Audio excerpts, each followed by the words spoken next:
What is up, guys, and welcome into another episode of the Ain't It Funky podcast. My guest today is Cameron Watson, also known as @Pupstar on Instagram.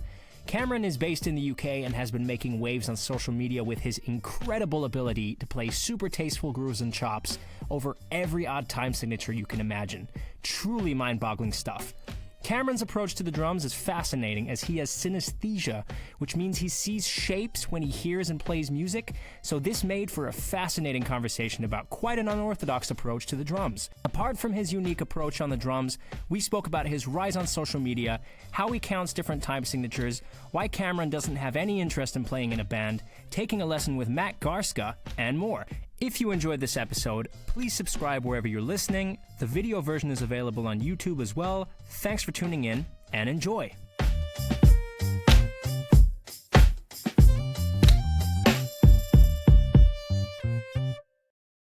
All right, Cameron Watson, welcome into the podcast. What's up? Happy to be here. So, Cameron, we actually had quite an interesting conversation before we even hit the record button. But take me back first to the beginning and what originally got you into music. Oh man, that's so difficult. So I always had an interest in music. Like I said, maybe it's because of the synesthesia, because all music, just all sounds in general, even if I'm doing that, it creates a pattern inside my head. Like the sound of that clap, it's like a spiky circle, like triangles placed in a circle almost. So anyway, every time I heard music, I was fixated on it. And I have ADHD, so when I was young, I was extremely wild and out of control. But whenever music was on, especially classical music, I could suddenly focus and I was grounded onto something. It's like the effects of the music, it took up enough CPU of my brain where it wasn't firing off into all these other directions, trying to get its like, what's the way to explain it? It's like my brain needs a certain amount of input. And if I'm focusing on one thing and it's not enough input, I'm going to be focusing on lots of things at once. But music, it's like tunnel vision because it creates so much scenery in one place. There's enough for my brain to go, okay, this is enough. Let's listen, let's relax, almost, if that makes sense. Right. And so what was the music that you grew up on? What was there certain music on in the household? My mom always tells the story, like when I was in Morrison's food store, and they played "We Will Rock You," the dum dum cat, and that was like the big thing for me. And I think I was like 2 years old. And I was shouting, I want drums. And I had a toy kit for a while. I think I got that when I was 6. I played that a bunch. I'd play on a PlayStation and I'd hear the soundtrack and then I'd go on my drums and play the soundtrack. And then go back on and play the PlayStation. Just all over the place. I was doing loads of things. I find it hard to actually remember my younger life. I find it hard to remember a couple of years ago because I feel like my brain's firing off in so many things at once. I can't lock onto a single memory very well. So when I think of the past, it's all very fuzzy. Okay. But yeah, so the interest in music was always there. And then when I was 11, I went to secondary school. They had a orchestral band and they didn't want a drummer. They didn't need one. They were like, we do need a saxophone player. So I got a saxophone. And I started learning to play that, and I played in this little orchestra. I did that for a while. I didn't really play the drums so much, came away from it. It was saxophone. I wish I didn't, because when I started lessons on the saxophone, that's kind of when the creativity started to get shot down quite severely, I think, because it was like I was saying before we started recording. In the classical music world, I'm not saying all teachers are like this, but most of them are trying to get you to play a certain way that they think is good. And they think that you have to play it like this to sound good. If you do anything else, garbage. get out of my classroom. That was the kind of mentality. And I followed along with it because, like I said, my brain is just so all over the place. I didn't know what was going on. Um, you know, at the age of 11, I probably didn't even know what I looked like. I was just running around going crazy all the time. So I listened. I listened to them and I thought, okay, these people know what's going on. I'll listen to them. Like what I was doing was bad. So I'll do this instead. It didn't feel good, but I thought it was right. So that's what I did. And then after secondary school, when I was 16, I went to a classical music school, Chetham's School of Music, and I studied the sax quite intensely, and to quite a high level in terms of like the classical world. Anyway, towards the end, like in my final year, oh my God, I think I was legit depressed. I was very sad because I didn't have a real output because I was constantly expressing someone else's opinion, someone else's ideas, someone else's view of art, which is the wrong way to do it. And I started to fight back and push back. I was like, why does it have to be like this? I want to play it this way. Because there was a piece, I remember this, it had a very fast section in it, and I like to play it very fast and articulate it a certain way. And I was told, like, no, you can't do that. And then I tried to learn jazz to improvise, and it was just more of the same stuff. And I eventually hated the instrument. So when I was 19, this was 2 weeks before I was meant to audition for conservatoire to, further study sax and get a job and play music I hate forever, which my teacher was super happy about. I quit 2 weeks before. Everyone freaked out. I was like, I want to learn drums. I don't want a teacher. I want to teach myself. And I auditioned for a couple of universities playing on the drums because I'd played a little bit before. Like I had the toy drum kit when I was 6. I'd try and sneak on drum kits at music school, but I was banned. They banned me from playing drums because I wasn't a drummer. Oh, no. Yeah, I'm not enlisted as a drummer. So like if I touch drum kits, that's naughty Cameron. But I did it anyway, obviously. Like I wanted to. It's music school. I'm playing music. Get away from me. But yeah, I struggled for a while, like trying to learn the drums, but I did manage to get into a university. I went to Salford University to study drums, and I was trying to crack down and like figure out what's going on. I think I was quite bad. Like I said, I didn't know what I was doing. I came from classical, which is very rubato style. There wasn't much metronome or metronomics involved. So I wasn't counting anything.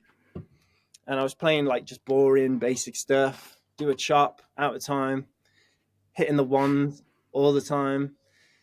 And then, yeah, in uni, like a lot of it, I was just trying to figure out technique. How do I even hold the sticks and stuff? And then I heard Animals as Leaders, and I realized there was just a complete other dimension that I'd never tapped into. I didn't even know it was possible.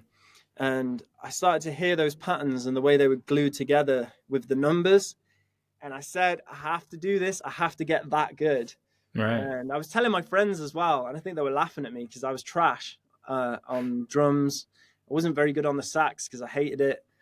But I just quit. I quit the sax completely. I think towards the end of 2019, 2020, I just put it down, didn't pick it back up. And I was practicing drums every day. I had to build it up. So I started when I was like going monster mode on drums. An hour or 2 hours would kill me and I was done. And I'd say to myself, like, God damn, how does Matt play for 6 to 8 hours a day? Like, this is impossible. But I kept doing it. I was downing Monster Energy by the gallon and forcing myself to stay focused. And I eventually got up to 4 to 6 hours, and then 6 to 8 was the normal. And I started to see improvement, but I didn't know how to count yet. I was still just 1, 2, 3, 4, and so on. So I was like blindly trying to figure out a method for understanding odd time, because like if I put 7 on, I just couldn't do it. I'd play it like 1, 2, 3, 4, 5, 6, 7, 1, 2, 3, 4. And when you count like that, I think that's why a lot of people struggle with odd time, because you're trying to phrase it and structure it like 4/4. And 4/4 is a symmetrical number. Like you can't apply that to an odd number like 7. It sounds very square. Wait, I have my drums here, so I could like Hell yeah. like playing 7 like this. 1, 2, 3, 4, 5, 6, 7. 1, 2, 3, 4. It's very lifeless. Yeah. There's no shape or direction to it. It's like it's a square. It goes in that direction. Oh, now we're here again at the start. Nothing to it. Yeah. But yeah, after listening a lot, I kind of forced my brain to come up with a solution to the numbers and understanding it. And I eventually realized that when I was hearing something like this in Animals as Leaders or just odd time music, I started to realize that you can count the space in between those accents, because I was trying to go like this. 1, 2, 3, 4, 5, while the pattern's going tap, tap, tap, tap, tap, tap, tap, tap, tap, tap, tap. So I was like, oh, which E does this land on? A nightmare. That's such a difficult way to process odd time. Right. So I started counting the spaces in between those. So rather than going 1, 2, 3, 4, 5, 6, 7, like that, I was going 1, 2, 1, 2, 1, 2, 1, 2, 1, 2, 1, 2, 1, 2, 1, 2, 1, 2, 1, 2, 1, 2, 1, 2, 1, 2. And then it suddenly made sense. And I started practicing individual numbers. So I stopped playing grooves. I didn't, like when I heard the halftime shuffle for the first time, I was like, oh, that sounds cool. I'll learn it verbatim because that's how it's played. Yeah. But now with the numbers method that had suddenly switched on in my head, I'd started counting it and realizing that pattern, that groove, is made up of a selection of numbers with other numbers on the top, if that makes sense. So that's threes.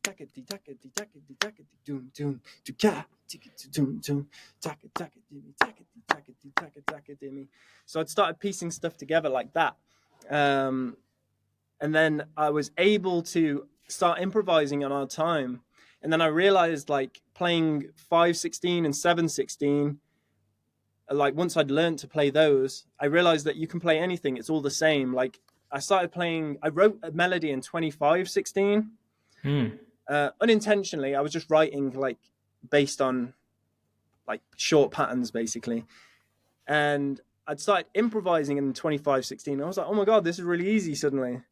And then I was just trying random time signatures and I could do all of them suddenly, like very quickly. This suddenly, when the gears in your brain turn, and then you come to a realization, it all makes sense. I was like, oh my God, it was this easy the whole time.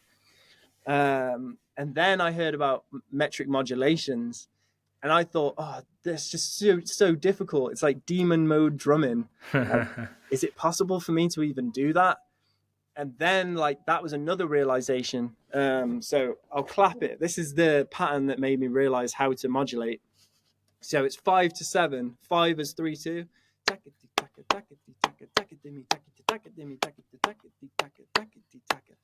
So that was 5 going to 7. 1, 2, 3, 1, 2, 1, 2, 3, 4, 1, 2, 3, 1, 2, 3, 1, 2, 1, 2, 3, 4, 1, 2, 3.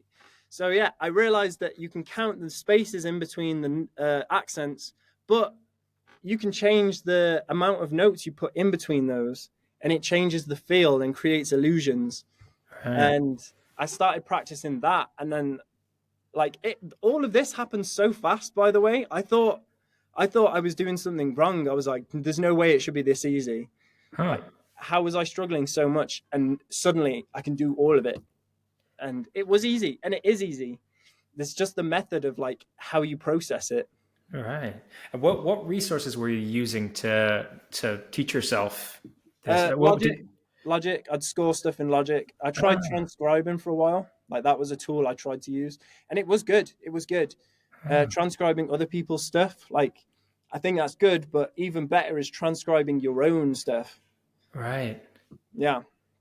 Because then you get a deeper understanding of what you were doing. Yeah. And then when you see it all in a template, you can see how to modify it further. And then you're diving into your own creativity. No one's telling you to do this. No one's saying this is how you do this or that. It's all from you. And I started realizing that, I can break down my own patterns. And then I started gluing like different grooves together. One really cool one I came up with was 7/5/4. Wow. It sounds like it's going to be like horrible. It sounds like it's going to be a nightmare. But I realized that two negatives, when you put them together, two odd time signatures, it almost creates a positive. And if I play 7/4/5, it sounds like 4/4, but it's got this. It's hard to explain. It's like a swing. It's got this swag to it that it didn't have before. So it sounds like 4/4, but your brain is picking up that, something's off here. Like, right. Why is it like that? But stuff like that I realized sounded really cool. And in a lot of my videos, I'll play two odd patterns together simultaneously, and it creates a lot of really cool grooves that I use in videos. And right. I love demonstrating it. Like the videos where the titles usually change the way you hear this loop or groove. Yeah. I just posted one today, actually. But yeah, it's such a cool effect. And a lot of people don't realize how powerful rhythm is. Right. And like rhythmic theory isn't something that's spoken about a lot. Like these numbers, if you have a large number sequence, it's no different than a chord sequence for a saxophone player or a guitar player. Like right. They have their chord sequence, the chord's made up of this set of notes, and you can modify it by playing different notes in between those spaces. With the numbers, that's the sequence. I can modify it, create tension and release by changing the how many numbers are in between the spaces, or polyrhythms, putting a different number sequence on the top, because then you get this communication between numbers. And going back to synesthesia, when I play shit like that, I can see patterns fighting each other or just speaking to each other almost, and it's extremely satisfying, and I love it. Right. And because when you're doing when you're playing this stuff, but you're doing all your chops in between, are you kind of hearing each individual component? Yeah, it's an extension. So when I put stuff on the toms, yeah, I'm not thinking chops. I'll have a groove from the hi-hat and the snare, but then I'll place it around the toms as well. So the way I think in my head is, yes, I'm counting all of it. I'm seeing the numbers that I want to play. But I'll have the phrase on the hi-hat, and then it's like I'll put it on the toms, and the toms is like the response to the hi-hat. Like the kit is speaking to itself. Yeah, creating communication. So I'm not really thinking this is a chop. Because if I go into that territory, I can get a bit too carried away. Okay. But have you... So you haven't actually actively practiced the chops, so to speak, as no. I don't as like stickings, or it's come from as a result from... Yeah. So how I practice now, because I'm very much a purist in terms of being expressive and, playing from the heart. And if I rehearse something, like if I have a cool concept for a video, but it takes too many takes to practice it, it's gone. The feeling, that the enjoyment, the spontaneity of it, it's gone. And I'll stop recording and I'll just leave it. Okay. So yeah, try not to practice stuff, if that makes sense. But I do practice a lot. Like I don't want that to be like, oh, I don't practice, I'm just good. So my method of practice is all music, all rhythm, and all music can be broken down into groups of 2, 3, and 4.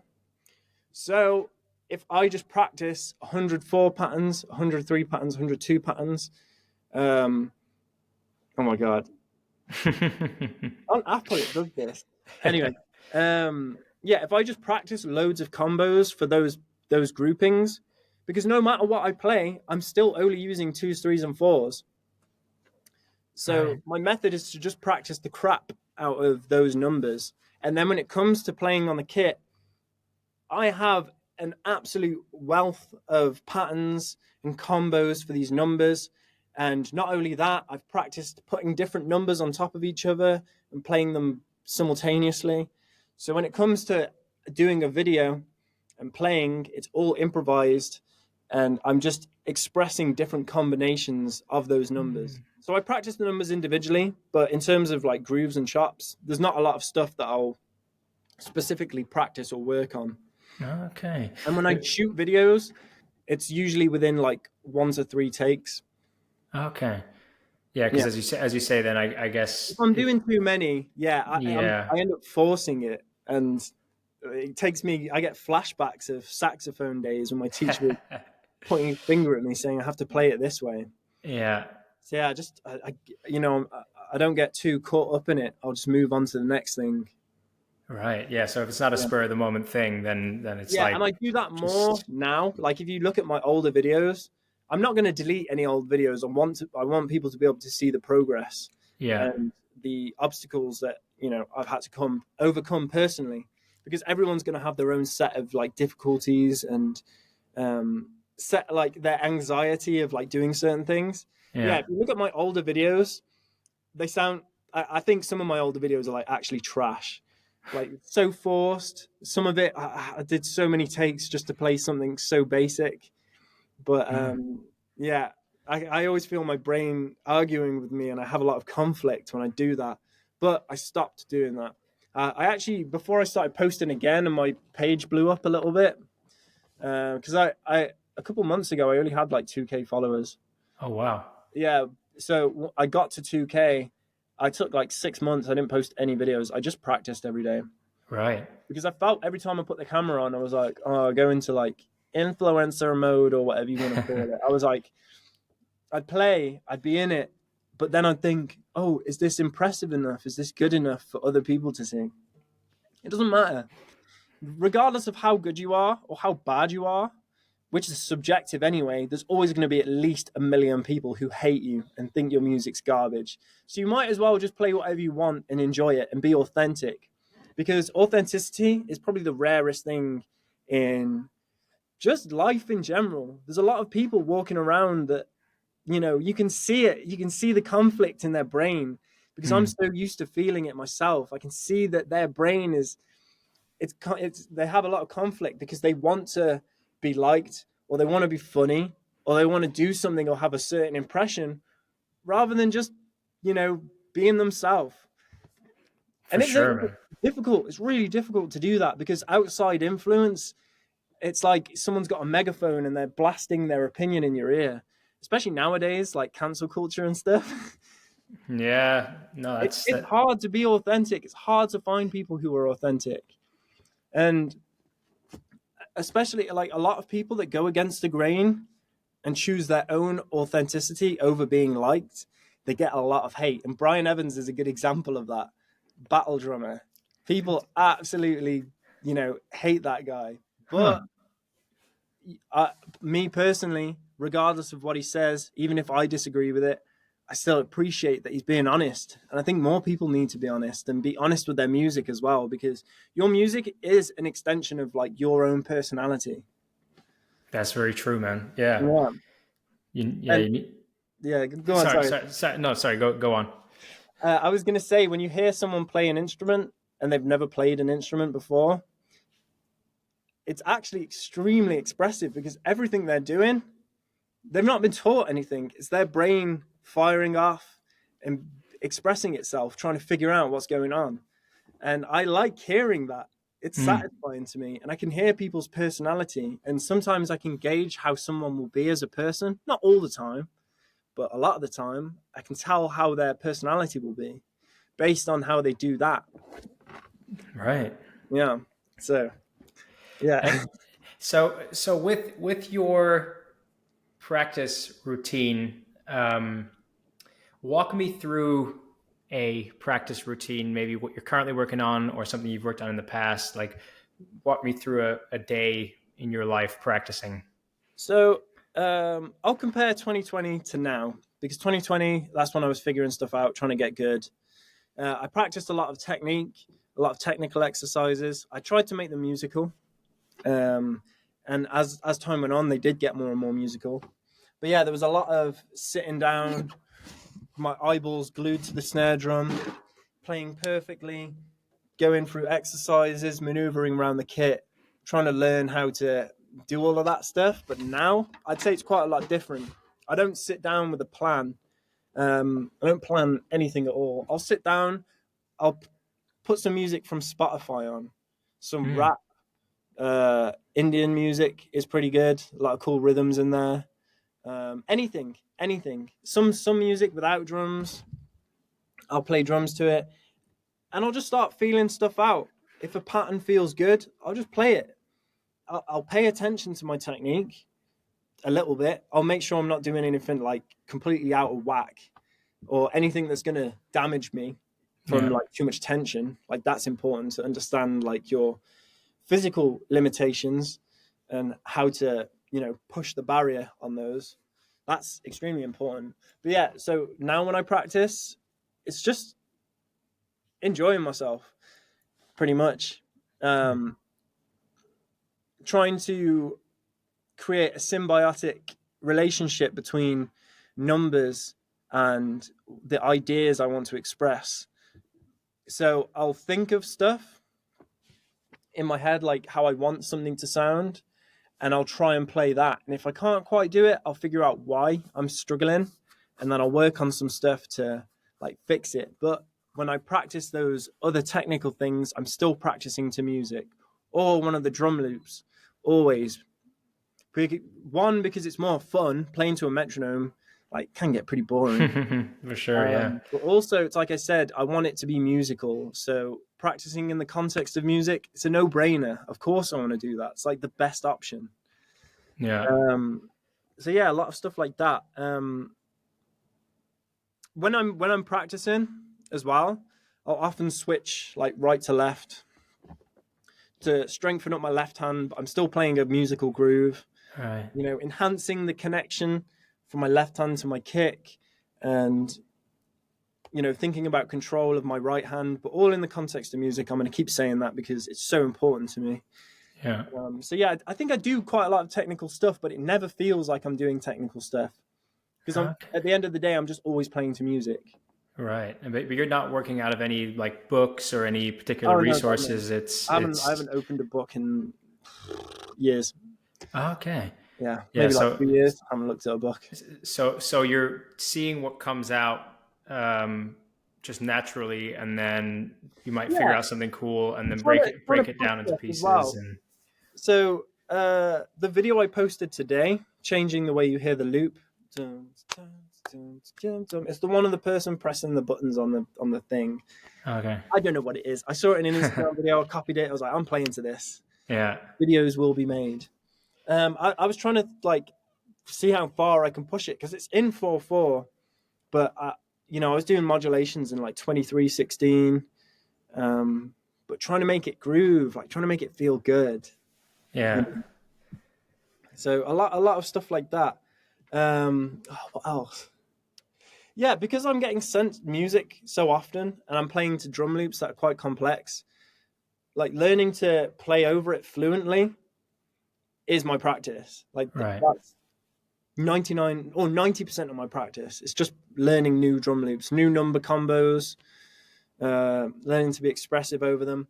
If I come up with a concept, so let's say I've never played a flam before, and let me put this on drums. I suddenly play this. If I come up with a new concept, I'll practice it. I'll still have music on, but what I'll do is I'll break it down into the numbers. I'll put it 2 numbers. So everything's 2s, 3s, and 4s. So I'll think, okay, a flam 2 pattern. 1, 2, 1, 2, 1, 2. I'll practice 2 combos for a little bit. Then I'll practice 3s. So 1, 2, D, 1, 2, D. Let me put this on the drums. 1, 2, D, 1, 2, D, 1, 2, D. And then finally 4s. 1, 2, D, 4, 1, 2, D, 4, 1. And then I'll start comboing it with the loop. I'll put it to that combo, play it in 25/16, combos in 15/16. Try to do combos whilst my feet or my right hand is playing like groups of 5 or 7 or something like that. Right. Just trying to like remove my limiter, enhance my perception of like what I'm doing. Yeah. I want to be able to do all of this stuff and have like complete control. I don't want it to be like purely luck based, because you can do stuff, you know, when you play, you improvise, you get so in the zone that you play something you've never played before, or you play something that's just so sick and you're like, damn, like I didn't know I could do that. Yeah. I want to be able to play like that, but whilst I'm in control, if that Right. makes sense. Being able to control my I don't, how would you put it? It's like when you flex your brain and focus really hard. But doing that's difficult. Like that's a hard thing to do. You can't just like switch that on. Or at least it's going to take a lot of practice for me to be able to switch on that feeling. But that's what I'm going for. Right. I want to be able to switch on the zone and do anything. Yeah, that's such a cool approach to practice, you know, rather than open a book and go through a certain exercise for 10 minutes or I guess like what? I guess that unlocks so much creativity and as you said before about kind of finding your own identity and being authentic to yourself. Mm-hmm. I suppose it unlocks a lot of that naturally, because you're finding your own way to work with certain concepts as opposed to copying a concept out of a certain book or a YouTube video or because a lot of influencers, they'll have those videos where they'll play a chop, it'll sound sick, then they'll play it slow. But I've tried learning those, and when I learn them, you know, it doesn't sound like when they play it, because it's not my chop, it's not my idea, it's someone else's idea. It's like, imagine doing a speech in front of 100 people, but you're just reading it off a piece of paper, and it's a script your mom wrote. How are you going to say that with conviction? How are you going to say that from the heart? It's impossible. At least for me, it's impossible. I can't do that. Yeah. I can't repeat something verbatim and it mean anything to me, at least. So I try and approach it like that. Like everything is, I'm trying to enhance my creativity. All my practice methods, it's tools to strengthen creativity. I'm not trying to learn the latest chop, the latest groove. Someone already did that. Let me try and do something different, even if it's not as good. Like it's not the point to try and be good or try and be impressive, because it's subjective. For sure, like, yeah. Objectively, what I'm doing is complex. It takes a high level of skill and practice. But there are people that think it's garbage, and that's fine. There's people that think I'm just making it up. I'm playing in 4/4 and I'm just going out of time and then hitting the one. Yeah. It's fine to think that. It's fine to think that's the way you hear music. You know, I can't be like, oh no, you're wrong. It's subjective. Yeah, absolutely. Yeah. But so where obviously you're making waves on Instagram at the moment and you know, growing quite fast, it seems. What's kind of something that you see yourself doing in your career that you still want to, you know, that you want to get to? What's a place you want to get to in your career? I have numbers in my head. In 2024, I want to get to 100K followers. Okay. Because that's a goal, like a motivational goal. Like, you know, it's a challenge. It's tough. It's difficult. So I want to try and do it. But in terms of like playing ability, I don't know. Like, I can't visualize myself playing with a big band. And, you know, like being involved in a band like Animals as Leaders, Chan, or whatever. I can't visualize that because it's just so far from happening at this moment. So it's like a waste of CPU power to think about that. So I just want to get good. I just want to get better. Yeah. I talk in an extreme fashion sometimes, which is somewhat humorous. Like when I say I'm going to become, you know, the best in the world, I'll become so good at drums. Like I play grooves so good it makes your furniture levitate and stuff like that. I say it with humor, but like I'm trying to get to a level where I just want to get good. I just want to get really good. I don't know how else to express it. Yeah. I'm just trying to improve myself, remove my limiter like Saitama or something. Yeah, sky's the limit, man. I mean, yeah, it's awesome that you have a high standard for yourself, and obviously that's part of the reason why why you're such a good drummer, and you're able to play all these things, and um, yeah, what the thing that makes you dedicated. Hmm. It's you got to have ambition, and you got to be a little bit crazy in the head Oh, for to sure. to want to like do this and to want to be truly good on the instrument. Mm. Yeah. But what makes you say that playing in a band with other people I just can't visualize it. is I played right? in a band before, but I didn't enjoy it so much. Okay. Rehearsing stuff, trying to play it perfectly on a stage. I played with a grunge band. I Oh, didn't. okay. Yeah, because it was at uni, and I had to play in a band as like part of the module. Yeah. So it wasn't music I listened to. I enjoyed it. I liked the people in the band. I made some good friends, but you know, it didn't feel. It came away from expression. It didn't feel right for me. Okay. And now I live in a small town. Um, Outside my house, it's just trees and pools. There's no one here. No other drummers to play with. Um, but I like to collaborate with people on Instagram. I like to do remixes of people's reels, um, and challenge myself. I did a really cool jazz one. Let me find the video. I'm just gonna like show it on the screen. Yeah. Because I really enjoyed doing this one. Yeah, this one here. That was a fun one to do because I don't play jazz stuff like that. And in fact, when I listen to jazz, I don't understand what's going on. It's too All complex for right. me. Yeah, yeah. I can still see the numbers. I see the Yeah. numbers happening, but the phrasing is so different. I'm like, okay, that's a Yes. bit Yeah. strange. What's going on here? It's a But totally different feel. Jazz. It's mm, yeah. yeah, definitely. Is it? But yeah, this one I really enjoyed doing this. This was a great video. Yeah, man. It was a good challenge because the way the piano is phrased, um, it was just odd. So wait, what was the pattern?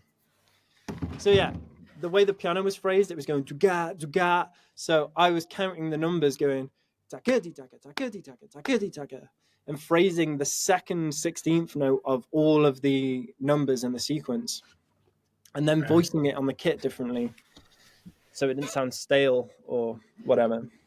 All right. Yeah, I really enjoyed doing that.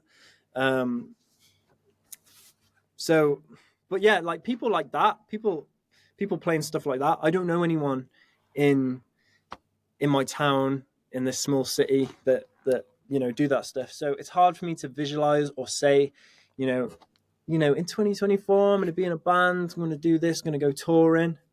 I don't know. I don't know what's going on. I'm just trying to get better at the drums. I'm trying to play.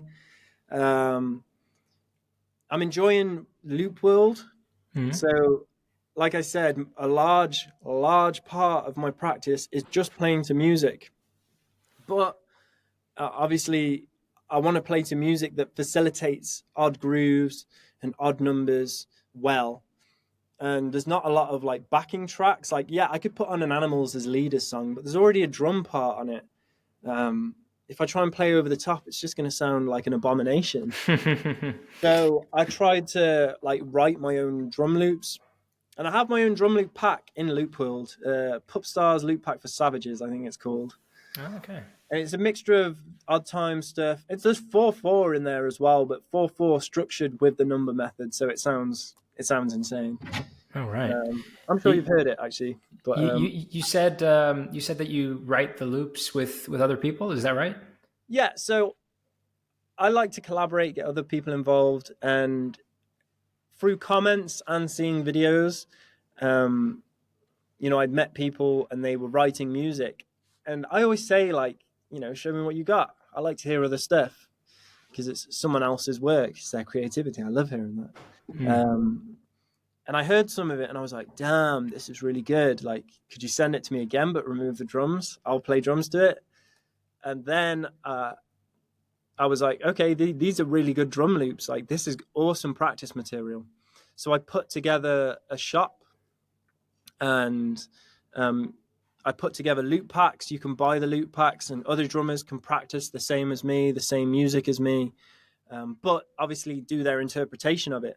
Because these drum loops are made to have multiple interpretations, and I like to demonstrate that in videos. Again, where it's titled "Changing the Way You Hear This Loop," I'll play like 6 to 8 different grooves, different feels. I'll play different time signatures, different modulations. It's to demonstrate the flexibility of these and the space that you've got to be creative. So yeah, I've put them on there. The writers get, right now it's a 50-50 cut. Okay. Probably going to change that in the future. But yeah, it's a great way for them to put their work out there. They can get some, revenue from it, because it's a famous joke that musicians are all broke. It's very hard to make money. It's just such a saturated market, and stuff like Spotify, where it's all for free, and each view you get like a thousandth of a penny. It's very difficult for up and coming artists, and if you don't have a side hustle, damn, it's not easy.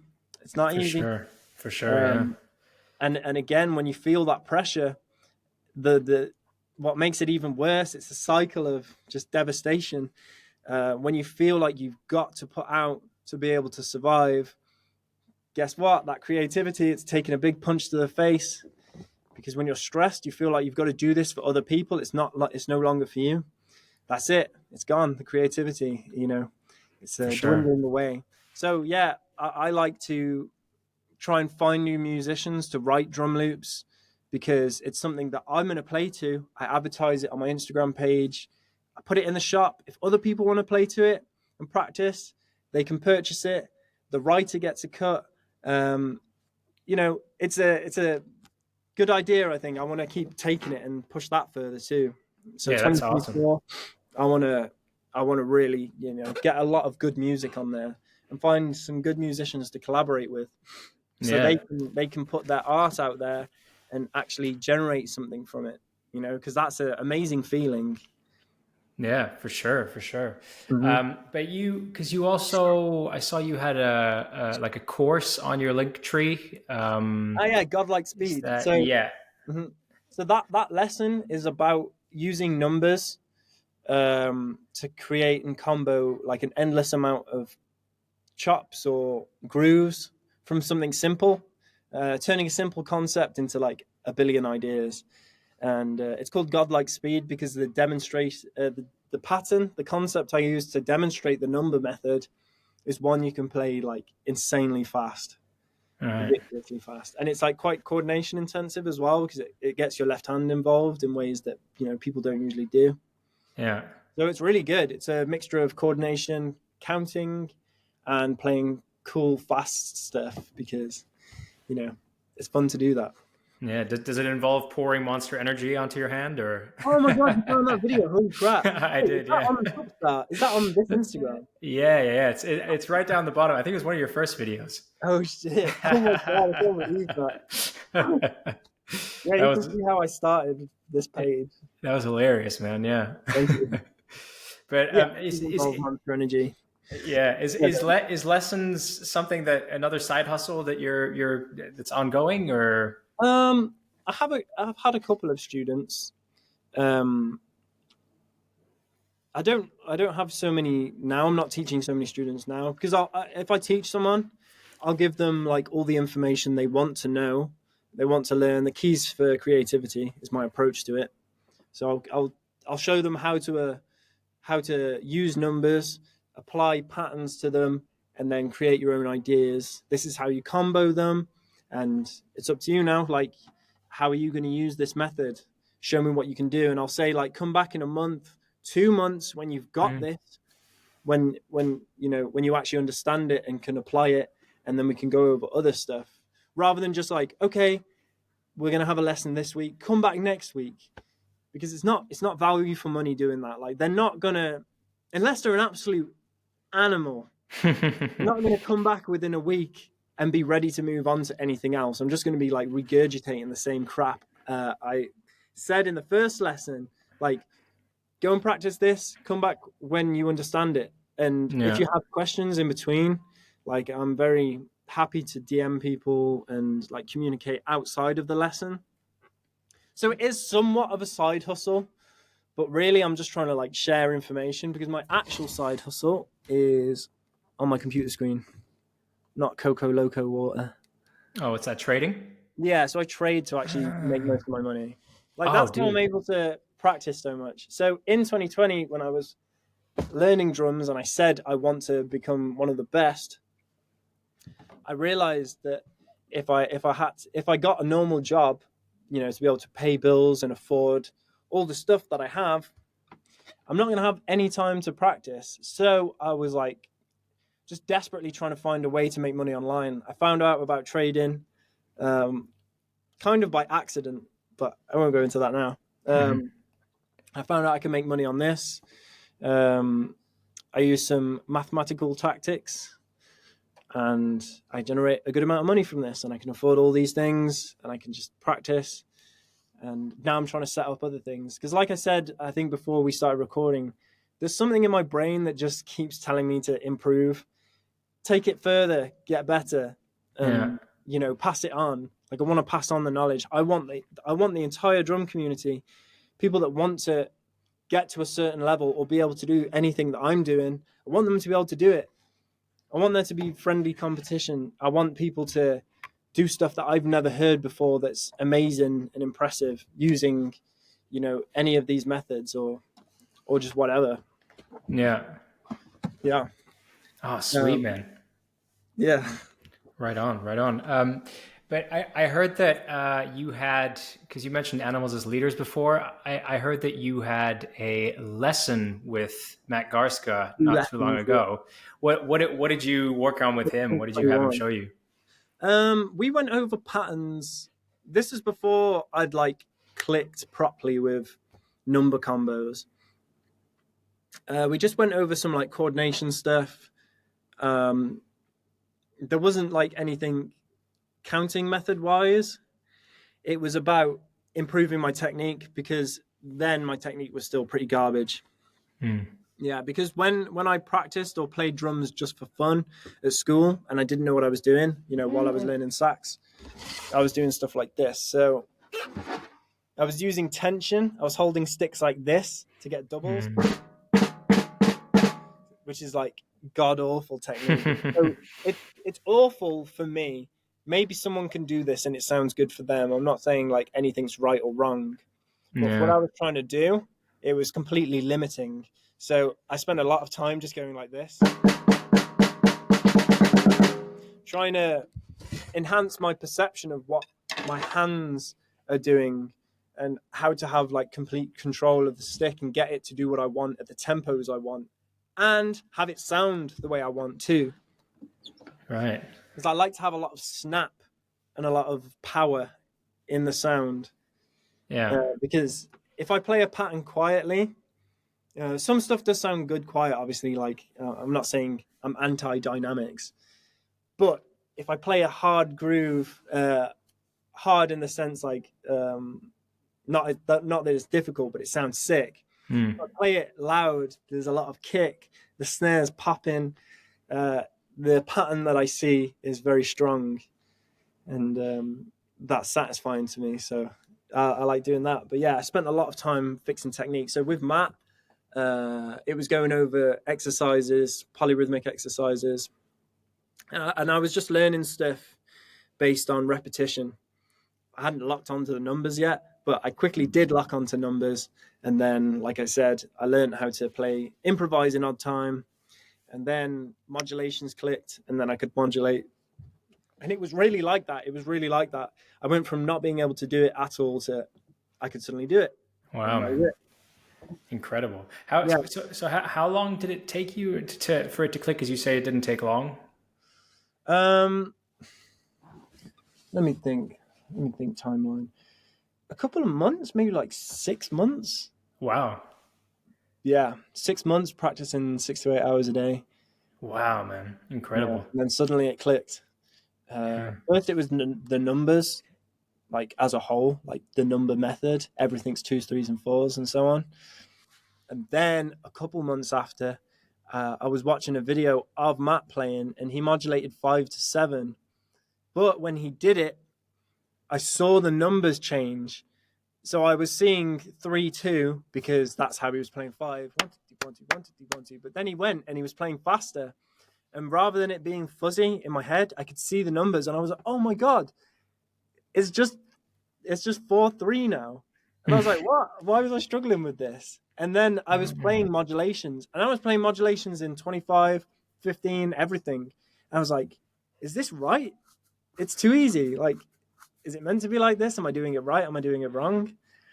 But yeah, because these methods, like odd time, you don't have to be a demon drummer. You don't have to be like this excellent specimen of a person to be able to play odd time. It's not difficult. It's just different from 4/4. You're not working with symmetry anymore. Like if we split 4/4 into twos, like in half into 2 groups of 2, it's symmetry. You go from 1 2 D4 1 2 D4 1 2 D4 1 2 1 2 1 2 1 2 1 2 1 2. Double time, symmetry. That's why people love 4/4 and triplets. Triplets, groups of 3, groups of 6, symmetry. Whereas a 5, there's no such thing as 2.5/16. I can't split 5 in half. And then the brain's like, "Oh, what's going on?" And then people just try and like view the whole thing, which is too big, going 1 2 3 4 5 1 2. It's not like that. So, so a quick demonstration of what it actually is. You have a long and a short side. So one side has more than the other because it's not symmetrical. So now we have a 3 and a 2, or a 2 and a 3. And then you simply go 1 2 1 2 3 1 2 1 2 3, or 1 2 3 1 2 1 2 3 1 2 1 2 3 1 2. And then modulating, just putting different numbers in those spaces. So for someone getting into odd timings for the first time, would your advice be to take an odd timing, like say 5 or 7? Learn the base numbers. Like when I teach this, and I've taught lots of people, and every single person has got this method and understood it and been able to apply it very fast.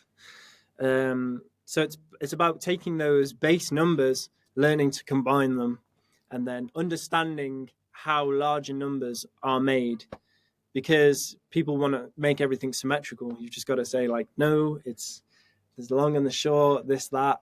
This is how you do it. This is a 5, 3, 2, 2, 3, 7, 4, 3, 3, 4.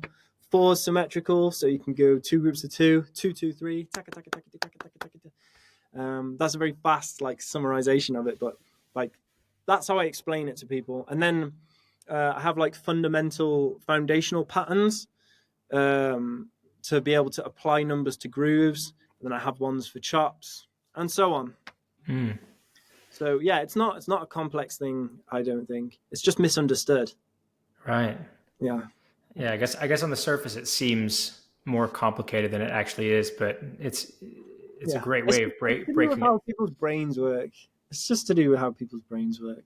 Yeah, and we're so conditioned to hearing 4/4 in pop music that obviously 4/4 is easy for us to comprehend. But as you said before, with like Indian music, people in other cultures, they grow up.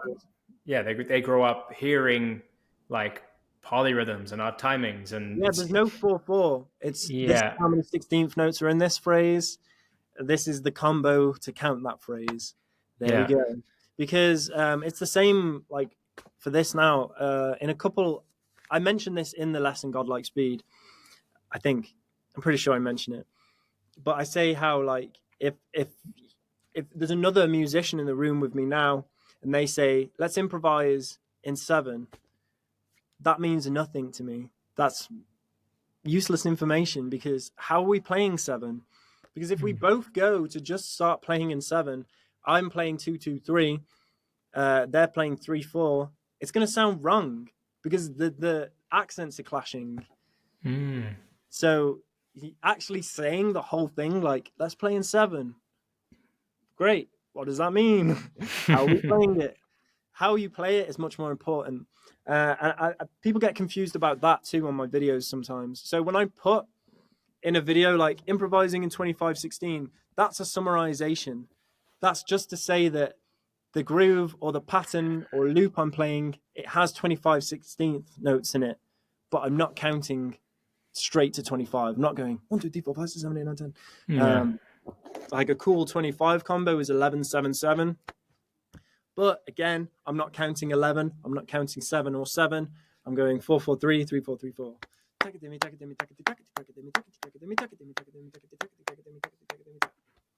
Like Sick. That's sick, dude. that. Hell yeah, man. So yeah, we're coming to the end of this episode now. Is there anything that you want to plug or shout out or anything you got coming Check out up? Loop World. Become a savage today. Practicing complexity in the context of music is the key to, at least it is for me, because it's all music, it's all subjective, but this is a large part of how I got to the level I'm at now. First, I had to understand the numbers, then I used loops and music to apply those numbers in the context of music, and that's why I sound the way I sound today. There's no magic. I don't think I'm extremely talented. When I started drums, I was crap. At university, no one wanted me in their band. I was garbage at the saxophone too, so there we go. It's just how you practice and having methods. You know, it's not luck. It's not God-given ability. Not that people don't have that. There are people that do legit have that, which is crazy. Yeah. But you don't need it. You don't need it. You just need to break things down, understand it, understand how to do it, and that's it. And then Loop World is for putting that stuff into practice. And again, I'd like to say that I love hearing other people play. I love hearing other people's music. If anyone hears this now and you've got music that's cool, odd patterns, even if it's 4/4, send it to me. Let me hear it. And, you know, if it sounds good, it feels good for me to play to. Let's get a pack. Let's put your music on Loop World. You can generate some revenue from it. You can hear other people playing to your music. And the same other way around. Like if you play to any of the loops, you've got a sick video, please post it on Instagram and tag me. I'd love to share it with all my followers. And I'd love to just listen to it myself, hear different interpretations, because that's what it's all about. Hell yeah. Awesome. Cameron, thank you so much for coming on, man. I appreciate your time. Yeah. Cheers.